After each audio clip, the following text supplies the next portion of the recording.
Now, do you ever think you can learn how to play the Scotch Gambit in less than 17 minutes or 16 minutes? Trust me, I'll try to do that using another approach by showing you the most important tricks and traps that you need to know in the Scotch Gambit. These traps will inspire you to study more on this opening, and that's the simplest way of learning how to play new openings. Just by simply studying chess tricks and traps, at least for beginners and intermediate level players. Because you know, not everyone has all the time in the world to study lots of chess books. Not to say that chess books are not important, because I believe that true knowledge is found in chess books, but with the traps that I'm about to show you, you will be good to go with the Scotch Gambit and how to play it correctly. So stay tuned and don't skip any part of this video, because it's gonna be interesting, which is why I believe you will give it a thumbs up. So without wasting much of your time, the first trap that we are looking at is the one that occurs in the Sarat variation, beginning with pawn to e4, and then black responds with pawn to e5, knight f3, knight c6, and here instead of going bishop c4, which I mostly recommend, well, I suggest that you go pawn to d4 right away. By the way, this is known as the Scotch game. It's not yet the Scotch Gambit. This is also playable at master level, and it's what I'd recommend most beginner level players to learn because of its simplicity and the fact that it leads to open games. So after pawn to d4, believe you me, 90% of your opponents will be playing e takes d4. And then what do I recommend here? Yeah, the top played move is knight takes d4, but that's not what I want you to play. I want you to go bishop c4, and this is officially known as the Scotch Gambit, because you just gambited a pawn right here. Now right in this position, there are two main moves played by black players, namely knight f6, which happens to be the top played move, followed by bishop c5. These are the main moves. Anything else that you will see, just know that black is just trying to experiment. So let's look at bishop c5 first. Well, the beauty about this opening is that you have plenty of options to take. You can either go pawn to c3 here or just simply go knight g5. I like both, especially knight to g5, because it poses a direct threat on the f7 pawn together with the light squared bishop, as you can see. And in practical terms, there is little that black can actually do in this position. It's only the fifth move of the game, and you are forcing black to start thinking. Knight h6, which is the top played move. Black is now defending the f7 pawn and planning to castle shot on the next move. Well, but this is where I want you to surprise your opponents by taking right away on f7, threatening to take the queen on d8 or the rook on h8. And here you will see black taking back with a knight, after which I recommend you take back on f7 with your bishop, and that's check. So king takes f7 is forced, and then you play queen h5, which is check, and at the same time attacking the dark squared bishop on c5. And here you are guaranteed of winning this bishop. For example, g6 is what they play, and then you take that bishop. They continue with pawn to d6, threatening to take our queen, but here we just give a simple check on c4 with our queen, and after bishop e6 blocking the check, we play queen e2, and the plans are very simple. See, this is what I want you guys to be doing in the Scotch Gambit. I want you guys to be thinking of castling long most of the times. And after you castle long, I want you to start thinking of the king side pawn storm, maybe starting with h4, g4, h5, and so on. While our dark squared bishop may be developed to f4, g4, or even h6. Depending on what black is doing, we can always develop our queen's knight on a3, castle long, and start eating our Scotch egg. But hey, back to move number 4. After bishop c4 and black plays bishop c5, knight g5 we play. Instead of knight h6, black may also attempt to play knight e5, trying to defend the weak f7 pawn and also trying to attack our undefended light squared bishop. So what do we do here? Again, knight takes on f7, causing a double threat on the queen and the rook on h8. So black will be forced to take on f7 with the knight, after which we take with our bishop. This is even worse, just to tell you the truth, cause this time black doesn't have the knight on c6, which defends the d4 pawn. So after king takes on f7, we give him a check again, g6, And here we have an option of taking, but the best option is to go queen d5 first check, and then after king e8, that's when we take the bishop d6. Oh, that is simple. Because there is no knight on c6, we'll gladly take the d4 pawn, eyeballing the undefended rook on h8. And if queen f6, for example, we just defend our queen by developing a minor piece, which is the bishop. And believe it or not, here position is about plus 5.8 in favor of white, which should be suffice to win the game. Again, the plan is very simple. Even if black plays pawn to c5 here, we can always take if we want and start our kingside pawn storm, playing knight c3, castle long, and continue with the attack. This is gonna be a great game for you. Okay, so you just learned how to play the Scotch Gambit Sarat variation. That is if black plays bishop c5 on move number 4. So let's move on to another trap.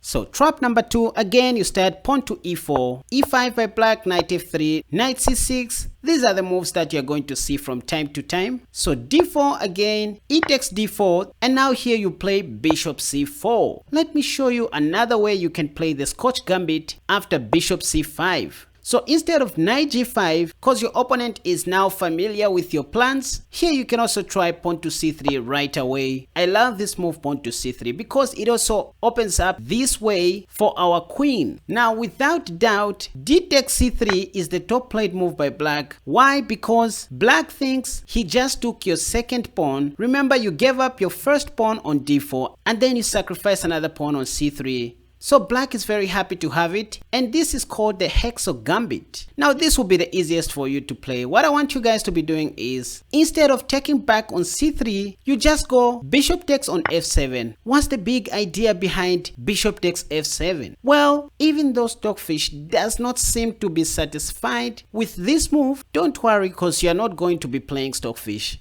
You're going to be playing these lines against human beings. And believe you me, when your opponents see you playing like this, they will be so confused, they will be out of their prep, because they just wanted to develop normally and castle short. They just wanted to have a normal game, but you have forced your opponent to lose their right to castle. So king takes f7 again is forced. After which, this time I do not recommend that you go knight g5 check, because you have a better move, queen d5. And after something like king e8, which is what they play, yes, you can win black's dark squared bishop on c5, but why not hang around and play something like queen h5 first, provoking black to weaken his dark squares after pawn to g6, and then you take the dark squared bishop. Then after something like d6 attacking your queen, you take the poor pawn on c3. If black goes for an exchange, you refuse and go queen e3, then castle short, you're gonna develop your knight on c3, life will be good from there. But if knight f6, you simply pin that knight, develop your queen's knight on d2, castle short if you want to, and life goes on. So that was just how to play after pawn to c3 on move number 5 instead of knight g5. Now, it's not always that black will always take on c3 after you play pawn to c3. Sometimes they can play knight f6. So after knight to f6, what I recommend doing is as follows. Just go pawn to e5, attacking the knight. And here you're going to see them playing pawn to d5 right away. So after pawn to d5, don't do anything crazy. Just play normal chess. Go bishop b5, pinning the knight to the king. And here they're going to play something like knight e4, since the knight is under attack by our pawn. So knight e4, take on d4 with your pawn. See how beautifully connected your center pawns are? Not to mention that you are still pinning the knight to the king, and the bishop on c5 is under attack. So black's response is forced. Bishop b4 check, which is the top played move. And here I just recommend that you just simplify the game. Bishop d2, knight takes, knight takes. Since the knight is still under attack, black is going to castle short, after which you do the same. Bishop g4, again pinning your knight to the queen. I mean, this is how intermediate level players and beginner players like doing. They were taught that whenever you have an opportunity to pin the knight, go for it. But this doesn't help because of this connection which is here between the knights. Anyways, just go on and play pawn to h3. Here you're just buying time on the bishop. Queen a4 with the plan of taking the knight and also taking the bishop. Even if they take your knight on d2, it doesn't help because you can do the same. And after knight e7 by black, just simply go pawn to f4. Look at your center pawns, and here you're just having a great game. So you can see for yourselves just by wanting to test the traps that are found in the Hexo Gambit. You were able to play normal chess after black declined your gambit. Anyways, let's look at the next trap. Alright, so the trap that I'm about to show you is somehow new in the chess world. So after pawn to e4, e5 by black, you go knight f3 again, knight c6, pawn to d4, the Scotch game, and here black takes the pawn. But hey, instead of going bishop c4, see, there are many ways of killing a rat. You can also go knight g5 right away. This is some kind of a new idea, and this is one thing that I like about the Scotch, because you have so many options to take since you have so many open lines, as you can see by the arrows. So here, instead of bishop c4, again you can try this sneaky move, knight g5 right away, targeting the weak f7 pawn. By the way, if you really want to master this opening, just keep an eye on the weak f7 pawn. Play around this area and you will find the Scotch Gambit to be very simple and straightforward. So right here, believe you me, you can check the Lichess database for yourselves. Pawn to h6 is by far the most played move. As you can see, your opponents will play pawn to h6, trying to chase your knight away from the square. After this, I recommend that you just take on f7, attacking the queen on d8 and the rook on h8. And here, believe it or not, king takes on f7 again is the top played move, after which I recommend you go bishop c4. So you can see we delayed bishop c4 because of the following trap that I'm about to show you guys. First of all, it's good to mention that there's only one correct move in this position, which is king g6. But I mean, who is going to play that? No one. At least on human level, people are scared of playing king to g6. Even if they play king to g6, they won't know the correct continuation from there. It's only Stockfish which can play the entire game with the king on the center. So king e8 is what they play most of the times. And here I recommend that you just go queen h5 check. The only move is king e7. Pawn to g6 does not work. So after this, just go queen f7 check. And after king d6, you now play bishop f4 check. If the king goes to c5, you will simply mate after queen d5 check. And wherever the king goes, it will be checkmate on b5. So knight e5 is forced. After which you go queen d5 check, and then king e7 the only move, and finally queen takes on e5 checkmate. So back to this position, you just played knight g5 targeting the weak f7 pawn, then h6 comes and then you take on f7. That's a sacrifice, so king takes f7 is forced. After which you play bishop c4 check, and this time instead of going king e8, black plays king e7. Well, against this move, don't worry, just go pawn to c3. Again, you can see this pawn to c3 idea appearing. There is no need to rush. Your opponent's king is on the center, so you have plenty of options. Just open up some lines. If black doesn't take your pawn, you will have two center pawns and start marching forward. So d takes c3 is by far the top played move in this position. After which you take back with your knight. The idea is just to go knight d5 check. And if knight f6 preventing that, well, anyways, you go knight d5 check, because if black doesn't take your knight, you have ideas of taking black's knight on f6 and go queen h5 on the next move. So believe you me, again, knight takes d5 is by far the top played move in the Lichess database, after which you take with your queen. Again, you just want to mate on f7, d5. So you will see black playing queen e8, after which you just play bishop g5, which is not so easy to find on your own, and that's the beauty of watching this video. So h takes g5 is what you're going to see. And then you take on g5 with your queen, that's check. So king d6 is forced, after which you castle long, and that's check. The only move is for black to play knight d4, blocking the check, after which you play rook takes on d4, king c6, and queen b5 checkmate. So now you know that there is quite a number of ways in which you can play the Scotch Gambit and still get a decent game. So play like this and you will thank me later. Okay, let's move on to the next trap.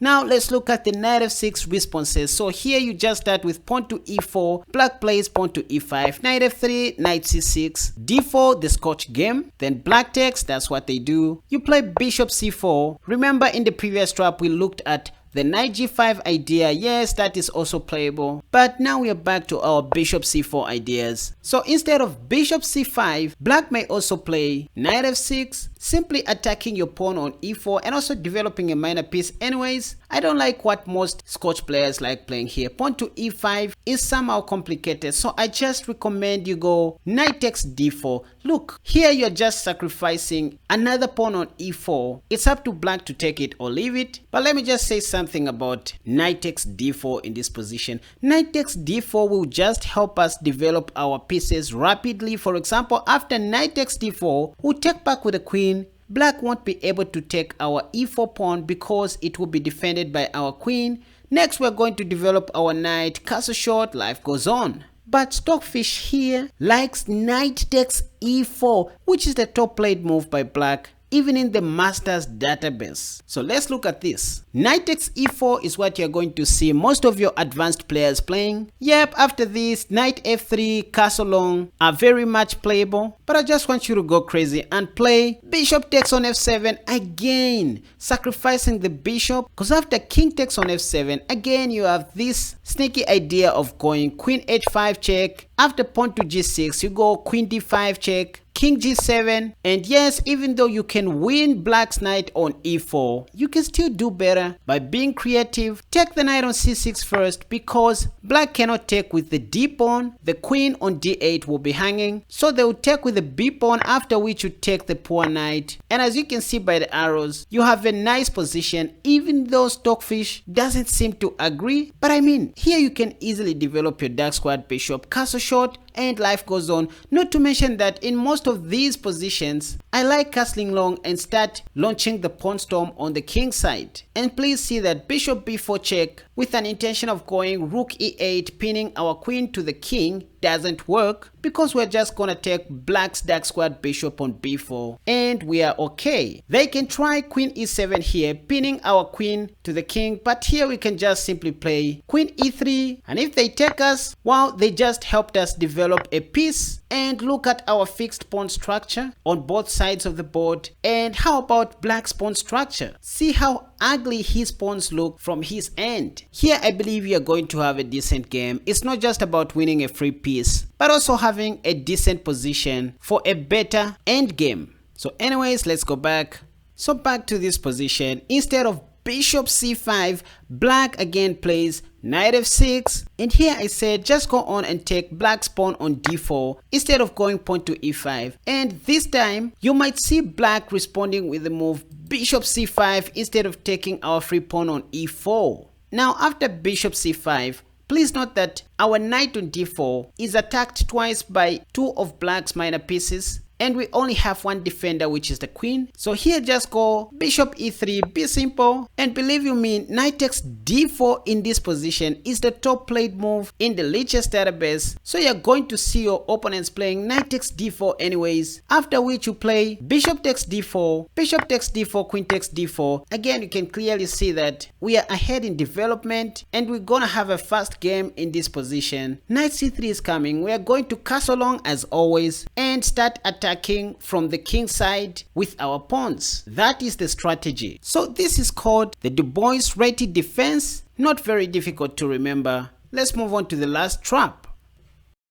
So again, we play pawn to e4, e5, knight f3, knight c6, then d4, e takes d4, and bishop c4. Again, we are not looking at bishop c5 in this line. We are still looking at knight f6. So black plays knight f6 here. Now wait a second. We just looked at knight takes on d4. That's what I recommended because we saw what happened if black takes our free pawn on e4. But do you know that in this position, we can almost do anything sensible and still have a decent game? For example, castle short. And this is the beauty of the Scotch, because you have plenty options to go with, so it will be difficult for your opponent to predict your moves. You can switch between ideas depending on your results. For example, again after knight takes e4, black thinking he just took our free pawn here, we can still go rook e1, pinning the knight to the king. This is self-explanatory. You don't have to look for other tactics. d5 is what they always play. And look at this. Bishop takes d5. We just just took the pawn. Next we want to take the free knight. So here queen takes d5 is forced. Now we still want to take back our piece because we are down a piece right now and also down a pawn. What are we going to do in order to get back our piece? This is called the double gambit accepted. Here I recommend you go knight c3.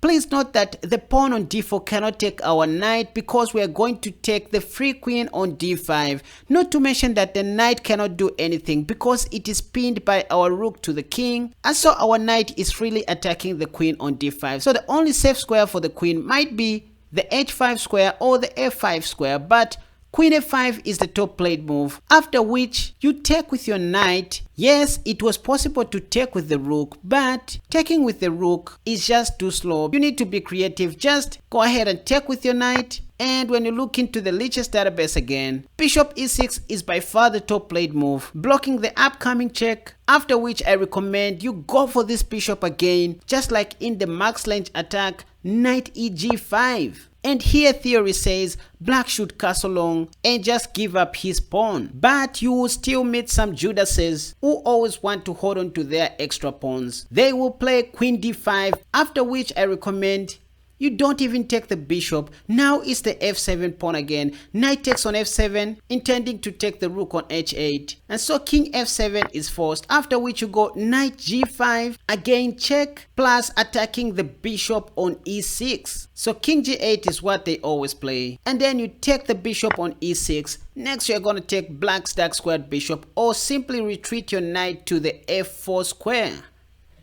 Back to this position after pawn to d4 and black takes on d4. Again we play bishop c4. Then black plays knight f6, attacking our pawn on e4. Castle shot. Now hold on. You won't always see black taking your free pawn on e4. They may also try to go bishop c5, which is the second top played move. And now we have officially transposed back into the max range attack. Here it's like we started with pawn to e4, then black played e5, and after knight f3, knight c6, bishop c4, bishop c5, castle shot, and knight f6. Then we play pawn to d4 and black takes on d4 with his pawn. This is the position that we are looking at right now, and I just showed you how we reach the max range attack. So right in this position, after bishop c5, this is when we can now go pawn to e5. What's the difference? The difference is that our king is already safe. We have already castled short, so we are warm and dry to go pawn to e5 in this position. And you already know what happens after knight g4. I mean, I've been talking about this in almost all my e4 videos, but just to run you through quickly, after knight g4 you can simply take on f7, king takes on f7, knight g5. The knight is under attack with no any defender. If the king goes back to e8, we can just simply take the undefended knight on g4 and play pawn to e6 in case of pawn to d6 by black. But what you're going to see your opponents playing here is king g8,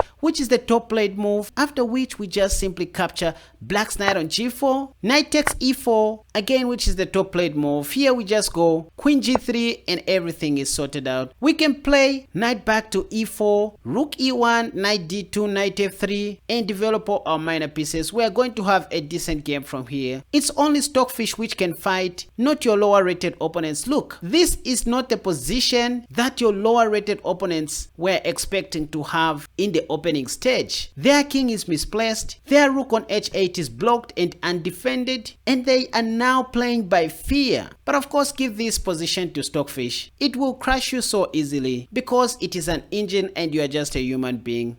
And before I forget, back to this position, we just played bishop c4, and after knight f6 we castle shot. Here we saw that black doesn't always have to play knight takes e4. They can play bishop c5 right on this position, and we go pawn to e5 since we have already castled short. If they go pawn to d5 instead of knight g4, this is a very common trap in the max range attack, where we take the knight on f6, d takes c4, rook e1 check, and then bishop e6 blocking the check, knight g5, queen takes on f6, we take the bishop, and after pawn takes, we give white a check on h5 with our queen, and then we'll end up winning an extra piece, which is the bishop on c5. And so black should play something like pawn to g6, letting us win the free bishop. But in one of my games, my opponent played queen g6 blocking the check. check, forgetting that I have this amazing move. Rook takes on e6, and the queen cannot take my rook because it is pinned to the king. So king d7 was played, after which I took the queen on g6, and after h takes g6 I take the bishop. My opponent resigned.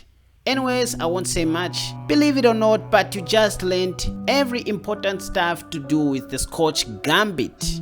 By just learning these simple traps, you were able to learn how to play the Scotch Gambit, which you can also play in your classical games, classical tournaments. This is not a dubious gambit, by the way. I just showed you the top played moves. I didn't waste any of your time. So thank you for watching this video, and remember to subscribe to my channel. If at all you enjoyed watching this video, don't forget to hit the like button and take time to check out the link for my new website in the description down below, where you can purchase my courses at very affordable prices. There you also find the link to my Patreon page, where I post premium videos and other extra materials that you won't find on YouTube, so you can simply support me via those channels. So thank you for watching, and bye bye.